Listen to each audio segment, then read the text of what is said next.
पढ़ाई ये एक ऐसा शब्द है जो बॉलीवुड प्रमोट तो करता है। And that is why I've decided to teach my children the most important language today in the world, coding. पर ये उनके कॉलेज वाली मूवीज में नहीं होता। कोडिंग सीखेंगे तो एप्स बनाएंगे, टेक्नोलॉजी ज्यादा समझेंगे। We will have creative and empowered children that will make a better world. अरे ये पढ़ाई वढ़ाई तो पब्लिक के लिए, ये हमारे लिए थोड़ी ना है। अच्छा वो एड से पैसे आ गए? हाँ तो कहाँ थी मैं? Coding is the most important thing in the world right now. In fact मैंने तो ये फैसला किया कि मैं अपनी नेक्स्ट मूवी भी कोड करके बनाने वाली हूँ। अरे मैम थोड़ा ज्यादा हो गया। Wait a minute.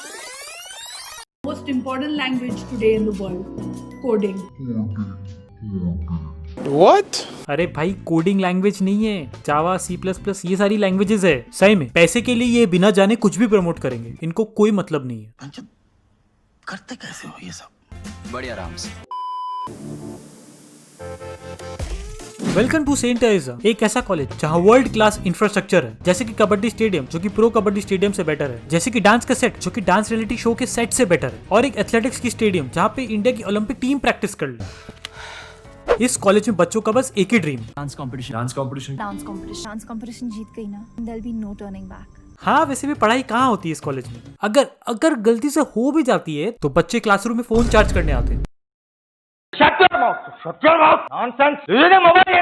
ये है स्कूल का प्रिंसिपल जो कि अपने ऑफिस में एकदम लो टोन पे बात करता है। माना रंधावा को मारा, पर स्टेज पे चढ़ते ही इसको माथा चढ़ जाता है।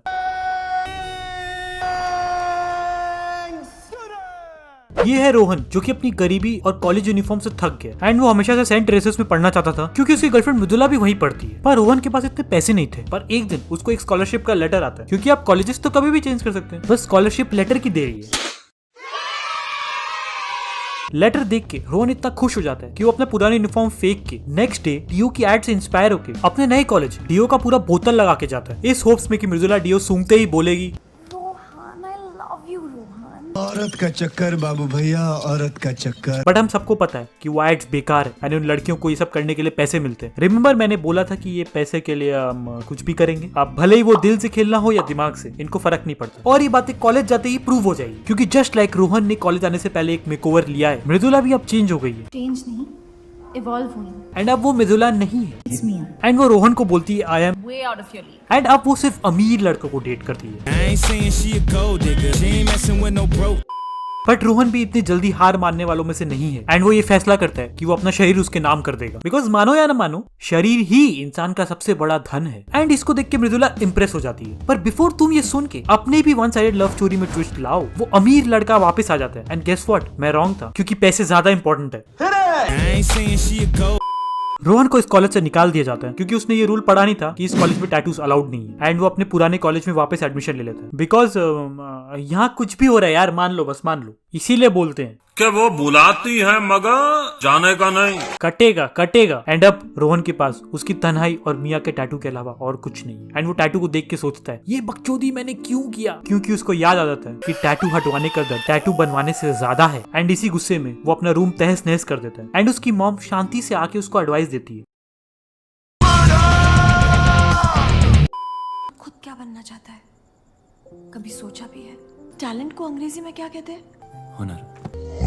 इसीलिए बोलते हैं कॉलेज में थोड़ा पढ़ाई भी करवा दो, इनको हिंदी इंग्लिश के बीच में डिफरेंस ही नहीं पता। टैलेंट को अंग्रेजी में क्या कहते हैं? हुनर। रोहन अपनी मॉम की बातें सुन के मोटिवेट हो जाता है, एंड वो अब सोचता है कि बहुत हो गया, एंड वो उस अमीर लड़के के पास जाकर बोलता है कि स्टूडेंट ऑफ द ईयर 2 की ट्रॉफी सिर्फ वही जीतेगा, जो कि अपेरेंटली वो लड़का 3 साल से जीत रहा है, क्योंकि इस कॉलेज में सीनियर्स तो घंटा बजा रहे हैं। एंड इसका मतलब रोहन ने डायरेक्ट 4th ईयर में एडमिशन लिया है। अरे बस मान लेते, छोड़ो, अब कोई पॉइंट ही नहीं है। स्टूडेंट ऑफ द ईयर 2 बनने के लिए एक बहुत टफ एग्जाम होता है। No I am just kidding. इसके लिए सारे कॉलेजेस के बीच में कबड्डी मैच और एथलेटिक्स का कंपटीशन होता है, एंड विनिंग टीम में से किसी भी एक बच्चे को स्टूडेंट ऑफ द ईयर 2 बना देते हैं। बड़ा ही अजीब प्रोसेस है, but then again college admissions भी बहुत अजीब है, so I don't blame them. And इसी बीच श्रेया रोहन के लाइफ में आती है, क्योंकि Mridula I am sorry It's Mia. मिया अब उसके लाइफ में नहीं है। Shreya is a rich girl and she is a part time struggler and full time, and वो किसी से शिट नहीं लेती है सिवाय अपने बाप के। अरे अंकल, उसके डैड इस स्कूल के ट्रस्टी है और उनके पास एक नाइट क्लब भी है, और फिर भी वो मोटो का फोन यूज करते हैं, और यहाँ मोटो की औकात वाले आईफोन इस्तेमाल कर रहे हैं। कुछ सीखो गधो, सस्ता फोन खरीद और मौज ले, समझा? दोस्त बेकारी नहीं है अपन, बहुत पैसे अपने पास। ये दोनों बाप बेटी है, इसका प्रूफ ये डायलॉग दे देता है। बिल मेरे डैड को भेज दे। तेरे साइकिल का जो भी है भिजवा दूंगा मैं। So that means she's a rider, he's the provider. I'm not being personal. You can't sing. भक साला, इनको क्या पता मेरा सिंगिंग टैलेंट। और इनको डांस की भी समझ है, कोडिंग की भी समझ है, सिंगिंग की भी समझ है क्या? ये कहाँ पहचानेंगे अपना हुनर। उस इंसिडेंट के बाद श्रेया और रोहन क्लोज हो जाते हैं एंड वो दोनों एक डांस कंपटीशन में पार्ट लेते हैं। अरे पढ़ाई कर लो थोड़ा। एंड वो दिन रात डांस प्रैक्टिस करते हैं एंड एक दिन वो डांस सेशन पीडीए सेशन में कन्वर्ट हो जाता है।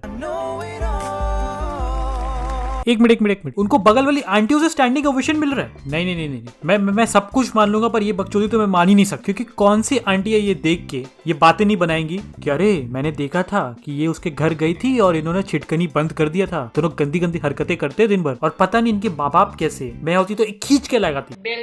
Anyway, after winning the competition, Rohan is like अब मुझे स्टूडेंट ऑफ द ईयर 2 की ट्रॉफी जीतनी है एंड उसके लिए उनका कॉलेज उनको इंटेंस ट्रेनिंग करवाता है। अरे भाई, आर्मी ज्वाइन नहीं करना है। एंड इनको देख के मुझे बस एक ही ख्याल आता है कि अगर हम अपने स्कूल के पीटी टीचर को बोलते कि सर आप करिए, मैं 1-2-1-2 करता हूँ, तो वो ऐसे फैल जाते। एंड ट्रेनिंग के बाद रोहन के बचपन का सपना पूरा हो जाता है एंड मिया उसका ये रूप देख के इम्प्रेस हो जाती है। और अगर मैं कहूँ कि अब तुम्हारे सपने मेरे सपने बन गए तो? रोहन उसके जवाब में बोलता है एंड दैट्स इट। अगले 30 मिनट उनके स्कूल का एनुअल डे फंक्शन चलता है एंड कबड्डी मैच के एंड में फैसले की घड़ी आ गई है। स्टूडेंट ऑफ द ईयर 2 के विनर का नाम इतिहास के बोर्ड में हमेशा के लिए दर्ज कर दिया जाने वाला है and the winner is Rohan. And unlike student of the year 2 में लड़कियां कंपटीशन में पार्ट भी नहीं लेती है। क्या हुआ फेमिनिज्म और वुमेन एम्पावरमेंट का? अच्छा, उसी चीज को कॉम्पनसेट करने के लिए इस बार लड़कियां 2 है। अगर आपको लगता था कि आपको अमीर और गरीब के बीच में डिफरेंस अच्छे से पता है तो हो सकता है तुम गलत हो, पर चिंता मत करो, ये मूवी तुमको अच्छे से बताएगा। जैसे कि अमीरों का फाइट, गरीबों का फाइट, अमीरों का कोच, गरीबों का कोच, अमीरों का ट्रांसपोर्ट, गरीबों का ट्रांसपोर्ट, अमीरों का क्लासरूम, गरीबों का क्लासरूम, एंड सबसे बड़ा अमीरों की क्लास की लड़कियां, गरीबों की क्लास की लड़कियां। आई थिंक अब तुम डिसाइड कर सकते हो कि तुम रेखा के किस पार हो। इस मूवी में इन लोगों ने अपनी मूवी के रेफरेंसेस दिए हैं। बहुत हो गई तेरी हीरोपंती। डिटेल से करा सिमरन के लिए कल बर्थडे है मेरा और सुपर हीरो थीम पार्टी है। मैं फ्लाइंग जेट बन के आऊंगा। ये सोच रहा होगा मन में भक चूतिया, पर बोला नो। क्या करूं, मैं मर जाऊं? मेरी कोई फीलिंग नहीं है। और अगर आपको लगता था कि ये डायलॉग टट्टी है, क्या करूं यार, सबको आती नहीं, मेरी जाती नहीं। तो आप ये सुनिए। दिन तेरा था, साल मेरा होगा। दिन तेरा था, साल मेरा होगा। ये तो टट्टी है भाई, दिन तो छोड़, ये साल भी किसी का नहीं है। 80 करोड़ रुपए लगे ये मूवी बनाने के लिए। इसमें मैं शॉपिंग कर सकती थी, क्या कुछ नहीं कर सकती थी। हमारे में तेरे बाप को मत सिखा, चल। यार करण जोहर, आपने तो बहुत ही विश्वास कर लिया यार इन लोगों पे, क्योंकि मूवी देखने के बाद इनके माँ बाप ने भी इनको बोल दिया होगा तुमसे ना हो पाएगा। अबे ये तेरे माँ बाप ने बोला था, उसको तो अवार्ड मिला है। बोलने दे, तकलीफ हुआ है बेचारे को। प्लीज मुझसे नफरत मत करना रोजस, please don't hate me. Rohan, don't fall for this, ये सब गेम है इसका। Shreya please, I still love him and guess what, so do I. जो अपनी आंखों में हैरानियां लेके चल रहे हो तो जिंदा हो तुम, दिलों में तुम अपनी बेताबियां लेके चल रहे हो तो जिंदा हो तुम।